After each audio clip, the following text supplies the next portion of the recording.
বিসমিল্লাহির রহমানির রহিম। প্রিয় দেশবাসী, আসসালামু আলাইকুম। মহান সৃষ্টিকর্তার কাছে শুকরিয়া, তিনি বহু প্রতীক্ষিত ত্রয়োদশ জাতীয় সংসদ নির্বাচন এবং জুলাই জাতীয় সনদ সংবিধান সংস্কার বাস্তবায়ন আদেশ 2025 এর উপর অনুষ্ঠিতব্য গণভোটের তফসিল নিয়ে আপনাদের সামনে হাজির হওয়ার সুযোগ দিয়েছেন। বক্তব্যের শুরুতে মহান বিজয় দিবসের প্রাক্কালে দেশবাসীকে জানাই অগ্রিম শুভেচ্ছা। মহান মুক্তিযুদ্ধে শহীদদের প্রতি জানাচ্ছি বিনম্র শ্রদ্ধা এবং তাদের আত্মার মাগফিরাত কামনা করছি। একই সাথে জুলাই আগস্ট 2024-এর ছাত্র গণ অভ্যুত্থানে শহীদদের স্মৃতির প্রতি জানাচ্ছি আমার শ্রদ্ধা এবং তাদের আত্মার শান্তির জন্য দোয়া করছি। মহান মুক্তিযুদ্ধ থেকে শুরু করে 2024-এর ছাত্র গণ অভ্যুত্থান পর্যন্ত সার্বভৌমত্ব এবং গণতন্ত্র প্রতিষ্ঠা ও রক্ষার সকল আন্দোলনে যারা আহত, নির্যাতিত ও ক্ষতিগ্রস্ত হয়েছেন তাদের প্রতি জানাই আমার আন্তরিক সমবেদনা। আহতদের দ্রুত আরোগ্য এবং স্বাভাবিক জীবনের জন্য প্রার্থনা করছি। প্রিয় দেশবাসী, জাতি হিসেবে আমাদের অমোঘ শক্তি হচ্ছে স্বাধীনতা, সার্বভৌমত্ব ও গণতন্ত্রের জন্য আমাদের ভালোবাসা ও আত্মত্যাগ। জাতির প্রত্যাশাকে ধারণ করে আমাদের সংবিধান রাষ্ট্রের উপর জনগণের একচ্ছত্র মালিকানা নিশ্চিত করেছে। জনগণের প্রতিনিধিত্বশীল মালিকানা প্রতিষ্ঠার একমাত্র পথ হচ্ছে নির্বাচন। দুঃখজনক হলেও সত্য যে মানসম্মত নির্বাচনের অনুপস্থিতি প্রায়শই আমাদের ঐতিহ্য এবং সামষ্টিক প্রত্যাশাকে ম্লান করেছে। এমনই এক প্রেক্ষাপটে 2024-এর গণ অভ্যুত্থান সংঘটিত হয়েছে। আমাদের ভাই বোন সন্তানদের রক্তের উপর দাঁড়িয়ে আমাদের অঙ্গীকার হচ্ছে একটি সুষ্ঠু ও সুন্দর নির্বাচন অনুষ্ঠান, যা জাতি হিসাবে আমাদের প্রত্যাশা পূরণ করবে এবং বিশ্ব দরবারে আমাদের ভাবমূর্তি উজ্জ্বল করবে। আমার দৃঢ় বিশ্বাস আপনারা একই প্রত্যাশা ধারণ করেন এবং একই অঙ্গীকারে অঙ্গীকারাবদ্ধ। প্রিয় দেশবাসী, সুষ্ঠু ও গ্রহণযোগ্য নির্বাচনের লক্ষ্যে গত এক বছরে আমরা বেশ কিছু গুরুত্বপূর্ণ কাজ সম্পাদন করেছি। একটি স্বচ্ছ নির্বাচনের পূর্বশর্ত হচ্ছে একটি নির্ভুল, পূর্ণাঙ্গ ও স্বচ্ছ ভোটার তালিকা। আমরা শুরুতেই এই কাজে হাত দিই। গত এক বছরে নতুন ভোটার অন্তর্ভুক্তির পাশাপাশি ভোট বিমুখ এবং বাদ পড়া প্রায় 45 লক্ষ ভোটারকে তালিকায় অন্তর্ভুক্ত করা হয়েছে এবং 21 লক্ষাধিক মৃত ভোটারকে তালিকা থেকে বাদ দেওয়া হয়েছে। নারী ভোটারদের যথাযথ অন্তর্ভুক্তির অভাবে পুরুষের সাথে নারী ভোটারের ব্যবধান বেড়ে প্রায় 29 লক্ষে গিয়ে দাঁড়ায়। বাদ পড়া নারী ভোটারদের মাঝে সচেতনতা সৃষ্টির মাধ্যমে সেই ব্যবধান উল্লেখযোগ্যভাবে কমিয়ে আনা হয়েছে। আইন সংশোধন করে ভোটার হওয়ার যোগ্যতার তারিখ প্রতি বছর 1 জানুয়ারির পরিবর্তে কমিশন কর্তৃক নির্ধারিত দিনে নির্ধারণ করা হয়েছে। এর ফলে 31 অক্টোবর 2025 পর্যন্ত যোগ্য তরুণ ভোটারগণ ভোট দিতে পারছেন। গত 18 নভেম্বর প্রকাশিত তালিকা অনুযায়ী বর্তমানে দেশে ভোটারের সংখ্যা দাঁড়িয়েছে 12,76,95,183 জনে। এর মধ্যে পুরুষ ভোটারের সংখ্যা 6,48,14,907 জন এবং নারী ভোটারের সংখ্যা 6,28,79,042 জন।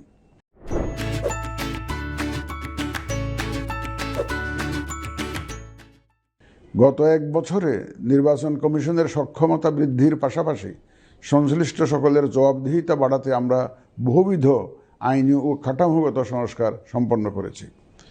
গণপ্রতিনিধিত্ব আদেশ এবং রাজনৈতিক দল ও প্রার্থীদের আচরণবিধিতে যথাযথ পরিবর্তন, সংশোধন ও পরিমার্জন করা হয়েছে।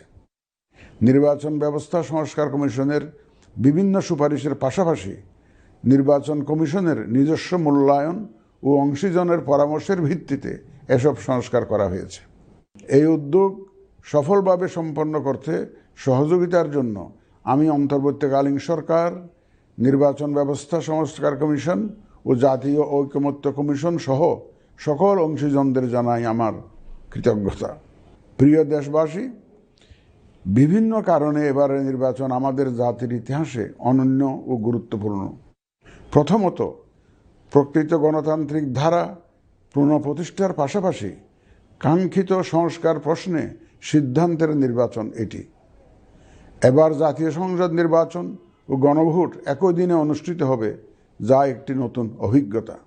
দ্বিতীয়ত, সংশ্লিষ্ট সকল রাষ্ট্রীয় ও গণতান্ত্রিক প্রতিষ্ঠানের জন্য এই নির্বাচন হচ্ছে সক্ষমতা প্রমাণ করে ভাবমূর্তি পুনরুদ্ধারের অনন্য সুযোগ।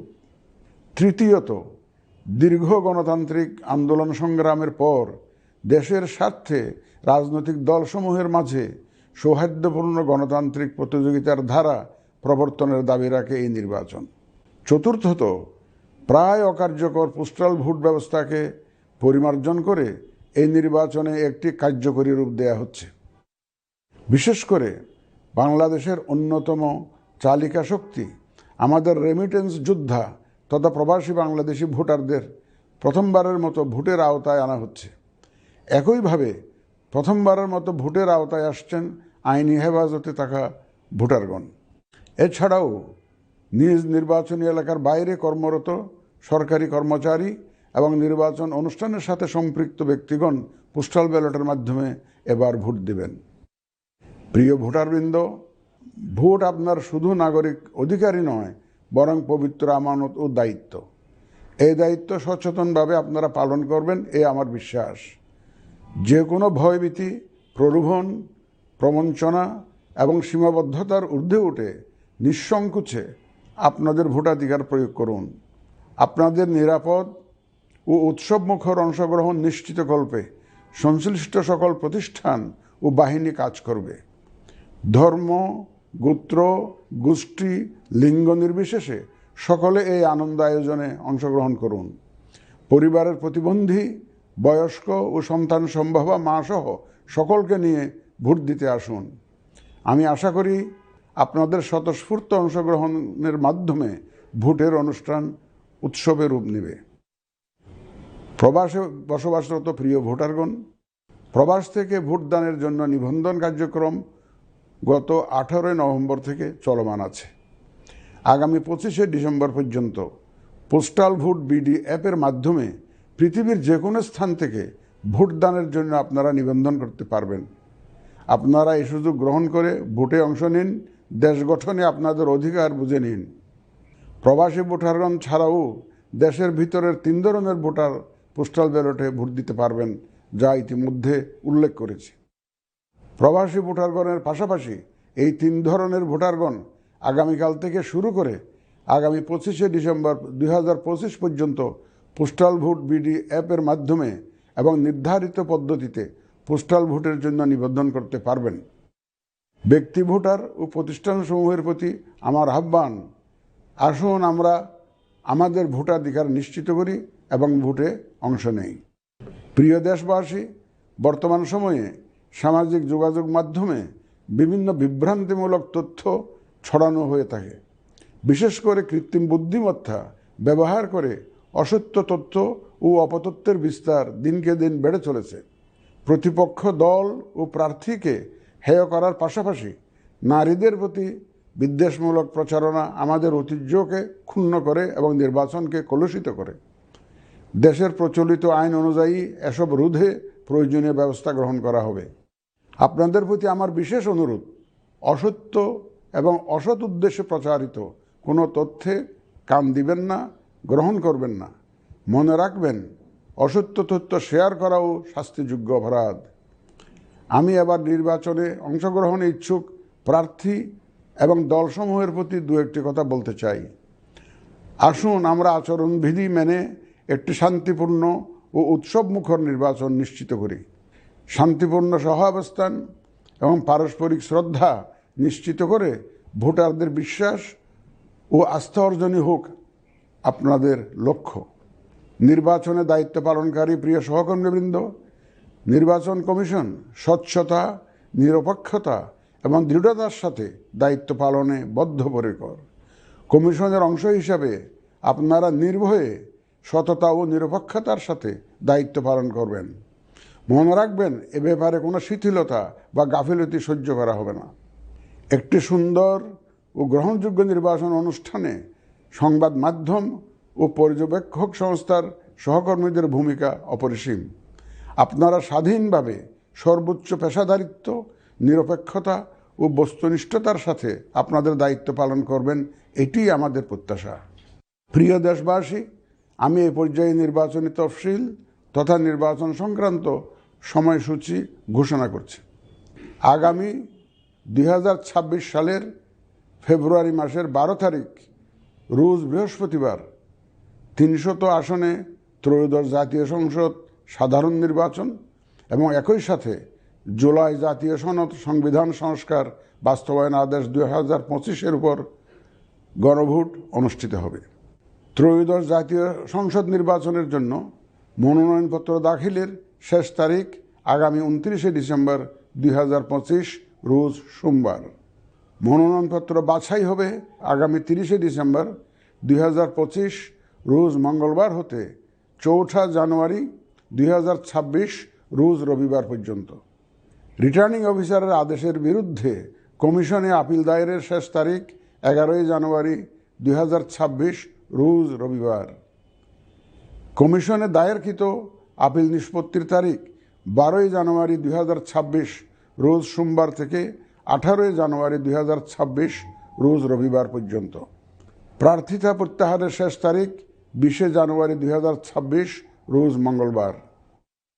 রিটার্নিং অফিসার কর্তৃক চূড়ান্ত প্রার্থী তালিকা প্রকাশ ও প্রতীক বরাদ্দ 21 জানুয়ারি 2026 তারিখ রোজ বুধবার। নির্বাচনী প্রচারণা চলবে 22 জানুয়ারি 2026 রোজ বৃহস্পতিবার হতে ভোট গ্রহণ শুরুর 48 ঘন্টা আগ পর্যন্ত তথা আগামী 10 ফেব্রুয়ারি 2026 রোজ মঙ্গলবার সকাল 7:30 পর্যন্ত। ভোট গ্রহণ হবে 2026 সালের ফেব্রুয়ারি মাসের 12 তারিখ রোজ বৃহস্পতিবার। নির্বাচন প্রক্রিয়ায় সকল রাজনৈতিক দল ও প্রতিদ্বন্দ্বী প্রার্থী সহ ভোটারদের আন্তরিক অংশগ্রহণ ও সক্রিয় সহযোগিতা কামনা করছি। সকলের প্রতি আমার আহ্বান, আসন্ন ত্রয়োদশ জাতীয় সংসদ নির্বাচন ও গণভোট সফল করে আমাদের গণতান্ত্রিক অগ্রযাত্রায় ঐতিহাসিক ভূমিকা রাখুন। মহান আল্লাহ আমাদের সহায় হন।